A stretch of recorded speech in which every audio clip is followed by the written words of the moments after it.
Il existe deux types de personnes après 60 ans. Ceux qui vivent et ceux qui attendent simplement la mort. Dans quel groupe es-tu? Dans quel état arrives-tu à la vieillesse? Ce n'est pas une question de chance, ni de génétique, ni de croiser les doigts en espérant que tout se passe de la meilleure manière possible. C'est une question d'habitude, oui, de ces petites choses quotidiennes que tu répètes sans t'en rendre compte et qui te font plus de mal que tu ne l'imagines. Cette vidéo n'est pas là pour caresser ton ego, elle est là pour te secouer. Parce que si tu as déjà dépassé les 60, 70 ou 80 ans, il ne te reste plus de temps pour continuer à te mentir. Aujourd'hui, nous allons parler de ce qui te vieillit réellement, à l'intérieur comme à l'extérieur. De l'usure physique, émotionnelle et mentale que tu traînes à cause de tes propres décisions. Nous allons passer en revue les 11 mauvaises habitudes qui te volent ta vie sans que tu le remarques, du stress qui te consume à l'intérieur jusqu'à cette habitude de t'oublier toi-même en essayant de sauver tout le monde. Reste jusqu'à la fin, car les 3 derniers points sont essentiels. Tu dois absolument les changer pour améliorer ta qualité de vie dans cette étape dorée de ta vie. Alors, tiens-toi bien, car ce top va te faire mal, mais il peut aussi t'ouvrir les yeux.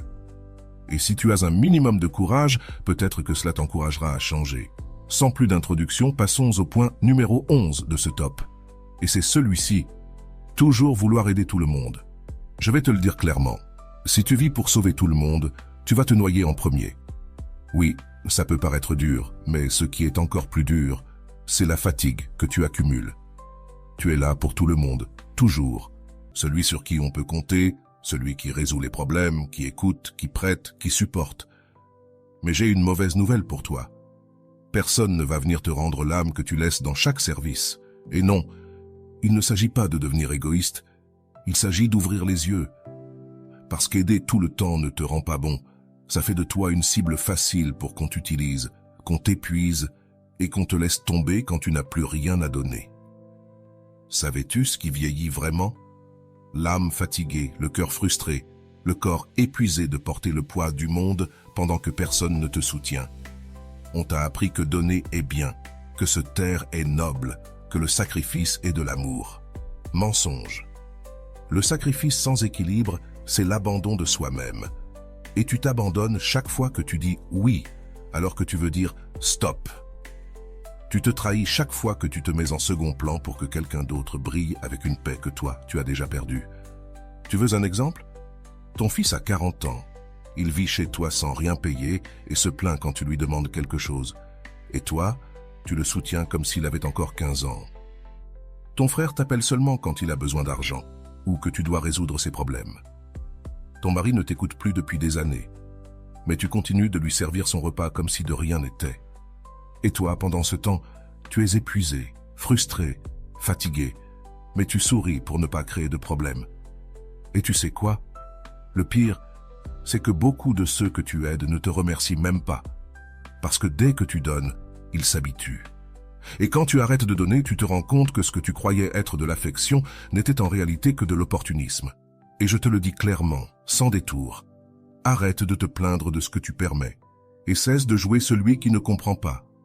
Tu sais bien où ça mène, mais tu continues quand même, répétant le même schéma comme si ta valeur dépendait de combien d'énergie tu donnes aux autres. Tu veux vivre plus longtemps et mieux dans cette étape de ta vie. Commence par te choisir toi-même, mets des limites, dis non, laisse tomber ceux qui ne veulent pas marcher à tes côtés.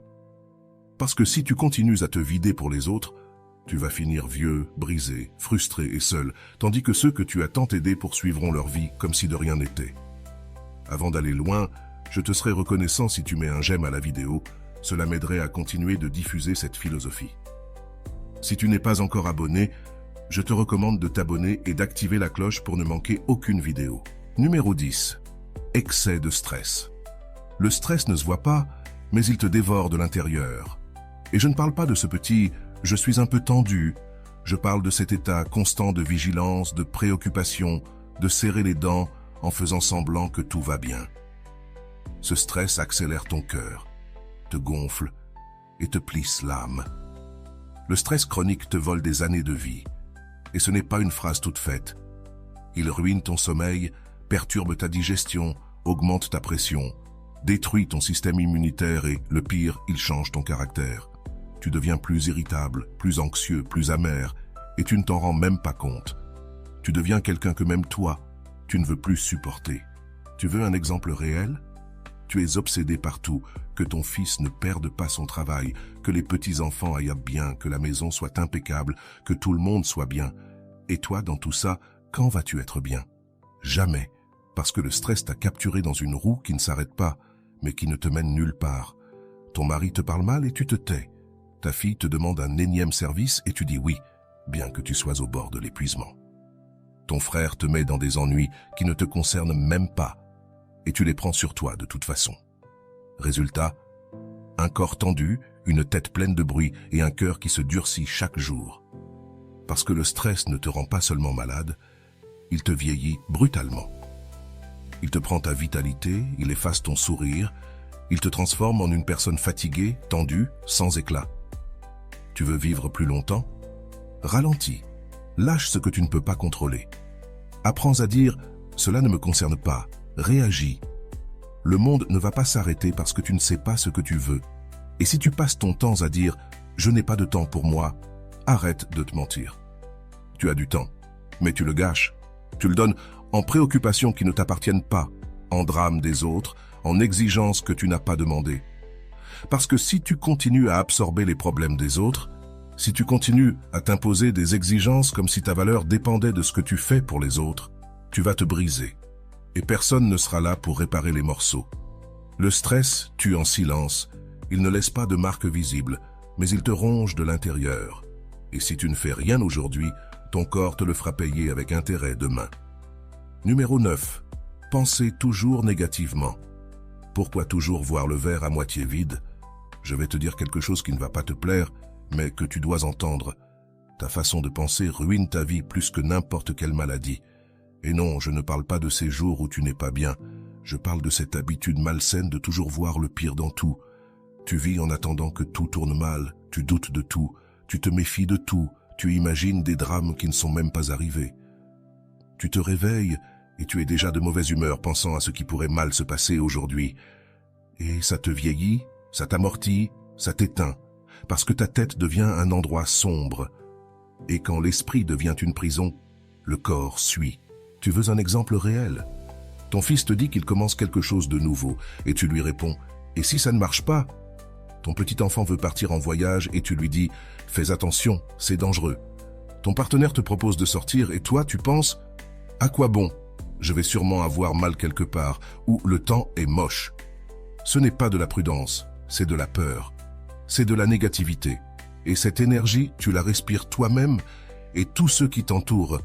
Et après, tu te demandes pourquoi personne ne vient te chercher, pourquoi tout te pèse, pourquoi rien ne te satisfait. Savais-tu combien d'opportunités tu tues à penser comme ça? Combien de gens s'éloignent parce qu'ils n'en peuvent plus de ton nuage gris? Combien de fois as-tu saboté ton propre bonheur sans t'en rendre compte? Et non, ce n'est pas qu'il n'y a pas de problème, bien sûr qu'il y en a. Mais si tu te concentres toujours sur ce qui va mal, tu vivras dans un trou même s'il fait beau dehors. Tu veux vivre plus longtemps? Tu veux te sentir mieux? Commence par ta tête, change la manière dont tu parles, dont tu penses, dont tu réagis. Oui, c'est difficile, mais tu sais ce qui est encore plus difficile? Vivre des années à traîner avec une attitude qui empoisonne chaque moment qui pourrait te faire du bien. Et voici une vérité qui va te faire mal. Arrête de te dire « mais ». Ces « mais » sont ce qui te maintient dans la stagnation. Et oui, je te dis aussi cela. Tu n'es pas spécial simplement parce que tu souffres. Arrête de te lamenter et surmonte-le. Parce que si tu n'oses pas voir la vie avec d'autres yeux, tu vas continuer à répéter le même gris tous les jours, même si dehors il y a de la couleur. La négativité est un poison lent, tu le bois tous les jours sans t'en rendre compte, et tu es en train de te détruire. Alors arrête de toujours voir le verre à moitié vide. Parce que si tu n'es pas capable de voir ce que tu as, même si ta vie change, tu vas rester amer de toute façon. Numéro 8. Ne pas bouger. Avoir une vie sédentaire. Tu veux vieillir vite, te sentir lourd, perdre ta force, tomber malade et dépendre des autres? Alors continue de rester assis toute la journée, immobile, éteint, en laissant ton corps s'oxyder comme une machine abandonnée. Parce que c'est la vérité. Quand tu arrêtes de bouger, tu commences à mourir. D'abord, se meurent les envies, puis l'énergie, Ensuite, l'indépendance. Et un jour, tu te réveilles et tu ne peux même plus lasser tes chaussures sans que ça te fasse mal. Peu importe si tu as 60, 70 ou 80 ans, ce qui te détruit, ce n'est pas l'âge, c'est le manque de mouvement. Et non, tu n'as pas besoin de courir un marathon, tu as juste besoin de te lever, de marcher, de t'étirer, d'utiliser ton corps comme ce qu'il est, un outil de vie, pas une statue décorative. Tu veux un exemple? Ton mari est toute la journée devant la télévision et toi tu pries sur le canapé en prétextant « je suis déjà vieux ». On te propose de sortir et tu réponds « oh non, mon genou me fait mal ». Bien sûr que ça te fait mal si tu ne l'utilises jamais. Ton fils te dit de faire un peu d'exercice et tu réponds « pourquoi faire? Je n'ai plus l'âge pour ça ». Tu sais pourquoi? Pour ne pas dépendre de lui dans un futur proche, pour ne pas vivre assis, à attendre que quelqu'un te donne un verre d'eau.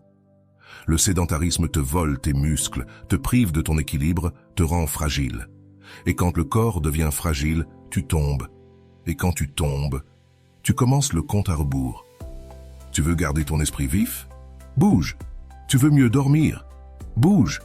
Tu veux vivre plus longtemps avec qualité? Bouge. Parce que si tu n'utilises pas ton corps, il se dégrade. Et quand tu t'en rends compte, il est déjà trop tard. Tu ne peux plus monter les escaliers, tu ne peux même plus marcher un demi-quart de kilomètre, tu ne peux plus te lever tout seul des toilettes. Ce n'est pas la vieillesse, c'est l'abandon. Alors arrête de trouver des excuses. Arrête de dire que tu n'as pas le temps, que tu n'as pas la force, que tu as peur. Arrête de toujours attendre le moment parfait. Le moment, c'est maintenant. Et oui, même ça, bouge. Si tu ne bouges pas, personne ne le fera pour toi. Parce que si aujourd'hui, tu peux encore bouger, même un peu, tu as l'obligation de le faire. Parce que si tu ne le fais pas, personne ne le fera pour toi. Et quand tu t'en rendras compte, il sera trop tard. Ensuite, il y a la déconnexion complète de la vie sociale.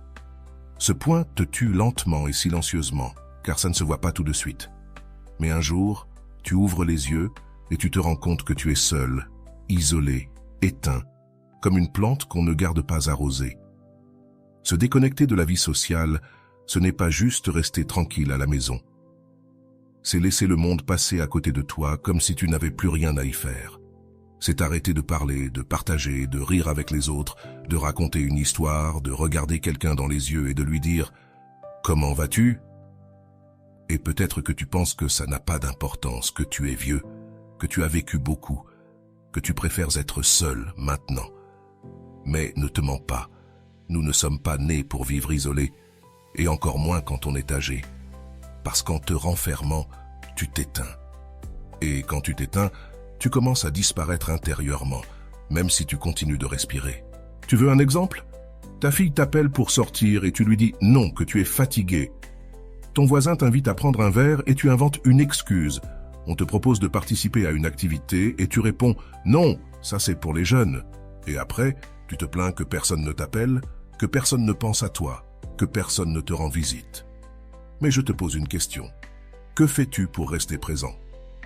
La solitude prolongée n'est pas de la paix, c'est une punition. Ça affecte ta mémoire, ça baisse tes défenses, ça remplit ta tête de pensées négatives.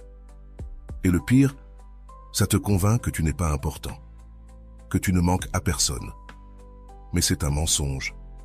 Tu manques à quelqu'un, bien sûr que oui, mais tu dois être là, tu dois faire l'effort, même si c'est difficile, même si tu n'en as pas envie, même si ça te fait peur. Parce que si tu ne le fais pas toi-même, laisse-moi te dire une chose, tu n'es pas perdu, tu es mort. Et oui, aussi direct que ça. Tu es vivant, alors ne sois pas spectateur de ta propre vie. Tu veux vivre mieux? Connecte-toi, parle, sors, participe. Que ce soit une simple promenade avec quelqu'un, jouer aux cartes, aller dans un centre pour adultes, faire un appel vidéo, peu importe. Mais ne t'enferme pas, ne disparais pas, ne baisse pas les bras. Parce que si aujourd'hui, tu as de la voix, de la mémoire, des jambes et un cœur, alors tu as encore des choses à donner et à partager. Et si tu ne le fais pas, si tu continues de t'éloigner, si tu éteins ta propre lumière, alors ne viens pas te plaindre si personne ne te voit. Maintenant, passons à dormir trop peu, et en plus mal. Ne pas bien dormir, ce n'est pas un détail, c'est un problème sérieux. Dormir peu, mal ou constamment agité, ça te détruit de l'intérieur. Et le pire, c'est que beaucoup de gens le normalisent comme si c'était juste une partie de l'âge, comme si c'était inévitable. C'est faux. Ce n'est pas normal de dormir mal chaque nuit. C'est une alarme. Dormir mal ruine ton système immunitaire, ta mémoire, ton humeur, ton métabolisme, ta peau, tes organes. Tout te fait vieillir à grands pas. Parce qu'en dormant, ton corps se répare, ton cerveau se nettoie, les émotions s'organisent. Mais si tu ne dors pas bien, rien de tout cela ne se produit. Et tu en payes le prix avec des maladies, de la fatigue chronique, de la confusion mentale et cette apparence de fatigue permanente. Tu veux des exemples concrets? Tu te lèves et tu es déjà de mauvaise humeur. Tu n'as envie de parler à personne. Tu n'arrives pas à te concentrer. Tu oublies des choses. Tout t'agace. Et ton partenaire te le dit. Tu es insupportable ces derniers temps. Ton enfant s'inquiète de te voir éteint, maladroit, sans énergie. Et qu'est-ce que tu fais? Rien. Tu te dis, c'est juste l'âge. Mais non, c'est que tu dors mal depuis des années et tu ignores le problème. Tu restes tard à regarder la télé avec le volume à fond. Tu t'endors avec ton téléphone dans les mains, la tête pleine de soucis qui ne te concernent même pas. Tu te réveilles 3 ou 4 fois pendant la nuit et tu ne fais rien pour résoudre ça. Arrête avec tes peurs. La peur ne paie pas tes factures et elle ne te rendra pas l'énergie que tu perds en continuant à repousser des solutions. Et quand ton corps ne se repose pas, il te le fait payer. Ta pression artérielle se déséquilibre, tes défenses baissent, tes émotions s'emballent. Et oui, petit à petit, tu t'éteins sans t'en rendre compte. Dormir correctement n'est pas un luxe, c'est une nécessité fondamentale. Et si tu veux vivre plus longtemps et mieux, tu dois commencer à en prendre soin sérieusement. Consulte un médecin, change tes habitudes, réduis le stress, établis une routine. Arrête de tergiverser, fais-le ou arrête de parler. Parce que si tu ne te reposes pas, tu ne fonctionnes pas. Et si tu ne fonctionnes pas, tu deviens un fardeau pour toi-même et pour tous ceux qui t'entourent. Finalement, ne pas aller chez le médecin, c'est une vraie bombe à retardement. Ne pas y aller, laisser passer, faire comme si de rien n'était. Cacher les symptômes avec une vieille pilule ou en disant « ça va passer tout seul ». C'est un mensonge, ça ne passera pas. Et si ça passe aujourd'hui, demain ça reviendra pire. Tu sais pourquoi? Parce que ton corps te donne toujours des signes. Et si tu ne l'écoutes pas, il te criera son mal avec de la douleur, de la maladie, ou pire. Ne pas aller chez le médecin, c'est comme si tu laissais un incendie commencer chez toi et que tu disais « ah, ça va s'éteindre tout seul ». Tu veux des exemples réels? Tu tousses depuis des semaines et tu ne vas pas voir un médecin. Tu as mal à la poitrine, mais tu préfères penser que c'est à cause de l'air. Tu te sens tout le temps fatigué, tu oublies des choses, tu n'as pas d'énergie, mais tu te dis « c'est juste l'âge ». Non, ce n'est pas l'âge, c'est que tu te négliges et chaque année qui passe sans contrôle, c'est comme une roulette russe.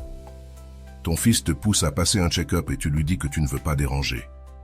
Ton mari te propose de t'accompagner chez le médecin et tu préfères ne pas y aller, juste pour ne pas savoir. Ta sœur te raconte qu'elle est allée chez le médecin et qu'ils ont détecté quelque chose à temps, mais toi, tu ne t'en préoccupes même pas. Qu'attends-tu? Une urgence? Un diagnostic irréversible? Une hospitalisation pour réagir? Aujourd'hui, avec un simple bilan sanguin, une échographie ou un contrôle de routine, on peut détecter à temps ce qui te tue sans crier gare. Mais toi, tu préfères ignorer, comme si l'ignorance te rendait immortel. Arrête de te mentir, tu n'es pas perdu, tu es juste effrayé. Pendant ce temps, tu te détériores intérieurement. Et quand ton corps dira « c'est assez », là tu te précipiteras chez le médecin. Mais ce sera trop tard. Tu veux vivre plus longtemps? Tu veux avoir une véritable qualité de vie? Alors aller chez le médecin, ce n'est pas une option. Ne t'effraie pas, mais fais-le pour te protéger. Parce que si tu ne le fais pas, personne ne le fera à ta place. Et si tu ne le fais pas pour toi, fais-le pour ceux qui t'aiment. Car après, quand tout explose, ce sont eux qui devront courir pour te soutenir et te consoler.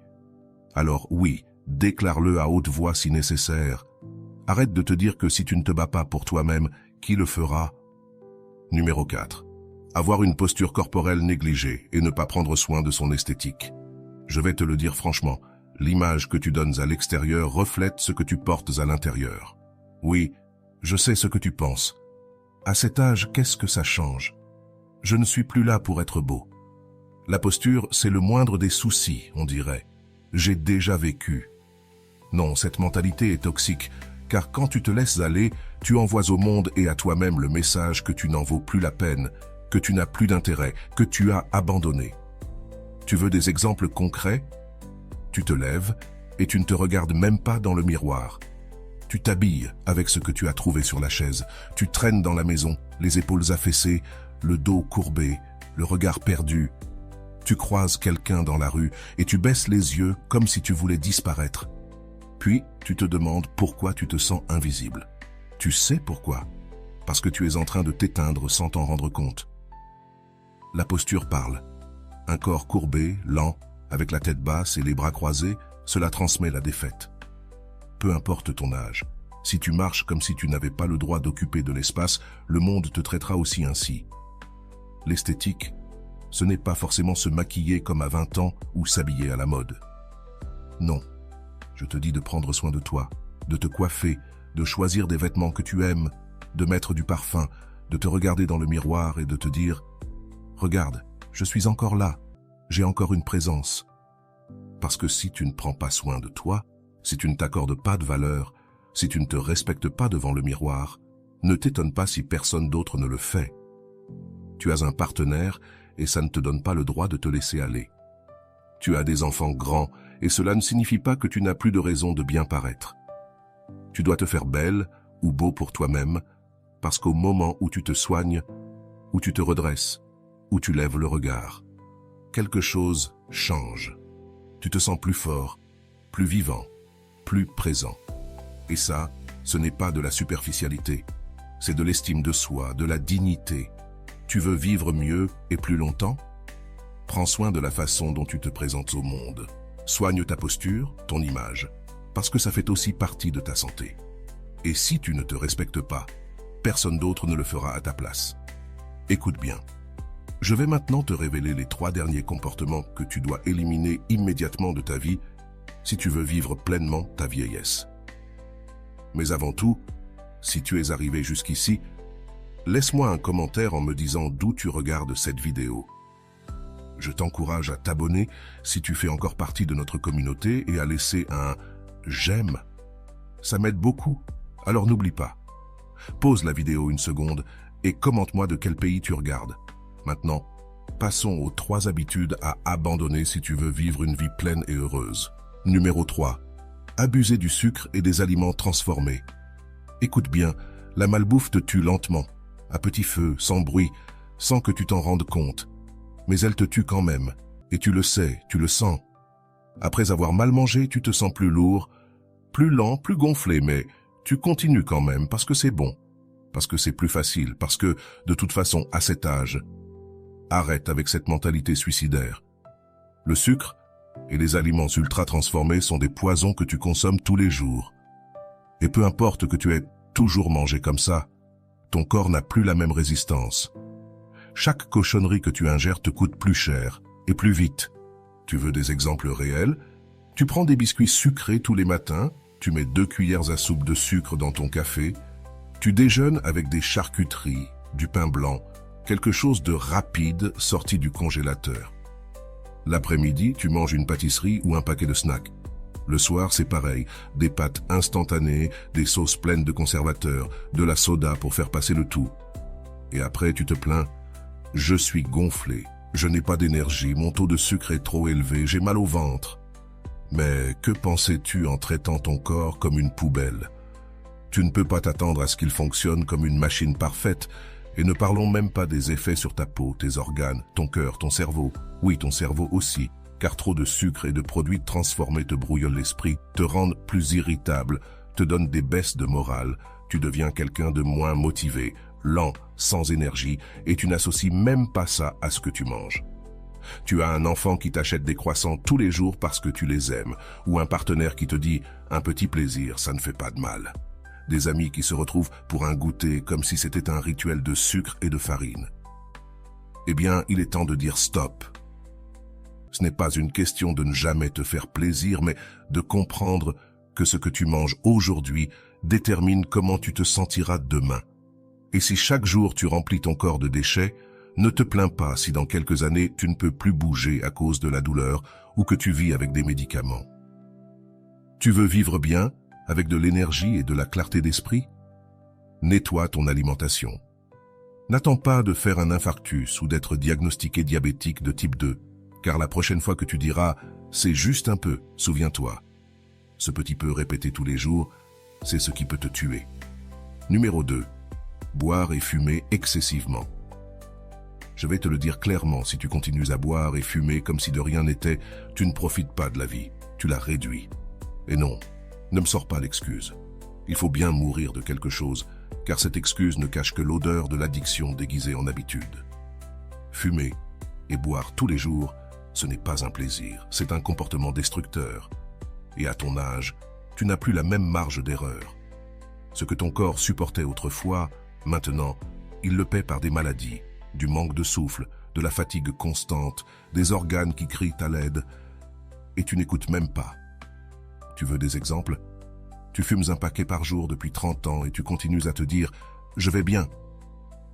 Tu as la voix rauque, une toux persistante, tu manques de souffle en marchant seulement quelques mètres, mais tu continues à te dire que tout va bien.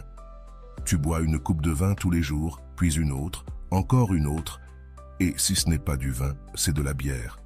Et si ce n'est pas de la bière, c'est ce que tu trouves. Ensuite, tu te plains d'avoir mal à la tête, d'être gonflé, de mal dormir, d'être irritable. Mais tu justifies ça en disant « je le mérite, après tout, j'ai vécu ». Non, tu es toujours vivant, et tant que tu l'es, tu es encore à temps de prendre soin de toi. Fumer te prive de souffle, détruit tes poumons, accélère le déclin mental, augmente le risque d'infarctus et de cancer. Quant à l'alcool, quand tu le consommes tous les jours, il attaque ton foie, ton cœur, ton système nerveux, ton humeur, ton sommeil, ta mémoire. Ça ne te détend pas, ça te détruit. Tu veux rester indépendant, voir tes petits-enfants, marcher sans canne, penser clairement, vivre avec dignité? Alors arrête de t'empoisonner tous les jours. Ton fils te dit d'arrêter. Ta petite fille s'inquiète de te voir toujours avec un verre à la main. Tes amis se moquent de toi avec ta cigarette dans les doigts, mais tu continues à ignorer tout ça. Ouvre les yeux, il n'est pas trop tard. Mais chaque jour que tu passes sans changer, tu te rapproches un peu plus de la chaise roulante, de l'hôpital ou d'un enterrement qui aurait pu être évité. Prendre soin de toi, ce n'est pas ne plus profiter, c'est te donner le respect que tu mérites. Et si tu ne le fais pas maintenant, ne te plains pas après, quand ton corps ne pourra plus suivre et que personne ne pourra plus rien faire pour toi. Numéro 1. Ignorer l'hydratation. C'est le numéro 1 parce que c'est tellement simple, et pourtant, la plupart des gens l'ignorent. Boire de l'eau, s'hydrater, prendre soin de ce que tu donnes à ton corps à l'intérieur. Toi qui as déjà dépassé les 60 ans, tu ne peux pas continuer à traiter ton corps comme s'il était jetable. Tu sais ce qui se passe quand tu ne bois pas assez d'eau? Ton corps commence à s'éteindre lentement. Tu te sens plus fatigué, plus lent, plus irritable, plus oublieux. Tes organes ne fonctionnent pas bien. Ta peau se déshydrate. Tes muscles s'affaiblissent. Ta digestion se bloque. Ta tête se brouille. Et tu penses que c'est la vieillesse. C'est faux. C'est de la déshydratation. Tu veux des exemples réels? Tu passes ta journée à boire des boissons sucrées et à manger des aliments déshydratés. Si tu veux vraiment te sentir bien, commence par boire suffisamment d'eau et donner à ton corps ce dont il a besoin. Tu bois du café, mais de l'eau, rien. Tu te lèves et prends une pilule après l'autre, mais tu ne bois même pas un verre d'eau pure. Ta fille te donne une bouteille isotherme et tu la laisses traîner dans un coin. On te dit de boire de l'eau et tu réponds « je n'ai pas soif ». Tu n'as pas soif bien sûr parce qu'avec les années, le corps ne te le signale plus, mais il en a toujours besoin pour fonctionner. Ne pas avoir soif, c'est une excuse. C'est un signe que tu es déjà déshydraté sans t'en rendre compte. Et pendant que tu penses qu'il n'y a pas de problème, ton corps se déshydrate de l'intérieur, comme une plante abandonnée. Tes reins souffrent, ton cœur se fatigue, ta peau se dégrade, ton cerveau s'embûche. Tu veux vivre plus longtemps? Tu veux te sentir plus léger, plus clair, avec plus d'énergie? Bois de l'eau tous les jours, sérieusement. Ce n'est pas une mode, ce n'est pas une recommandation d'un magazine, c'est une nécessité vitale. À cet âge, l'ignorer, c'est un suicide lent. Et ne viens pas me dire que ça te fatigue d'aller aux toilettes. Que préfères-tu, aller souvent aux toilettes ou finir avec un problème rénal parce que tu ne t'hydrates pas comme il faut? L'eau, c'est la vie. Et si tu ne donnes pas d'eau à ton corps, tu choisis de mourir plus vite. C'est aussi simple que ça, aussi dur que ça, aussi réel que ça. Maintenant que tu sais quelles sont les habitudes qui te font vieillir, j'aimerais entendre ta voix. Lequel de ces points te semble familier? Comment vis-tu ta vie aujourd'hui? Laisse-moi un commentaire ci-dessous. J'aimerais beaucoup connaître ton expérience et savoir ce que tu en penses. Et si cette vidéo t'a plu, tu dois absolument voir celle-ci que je te laisse ici pour continuer à te nourrir de sagesse à cette belle étape de la vie.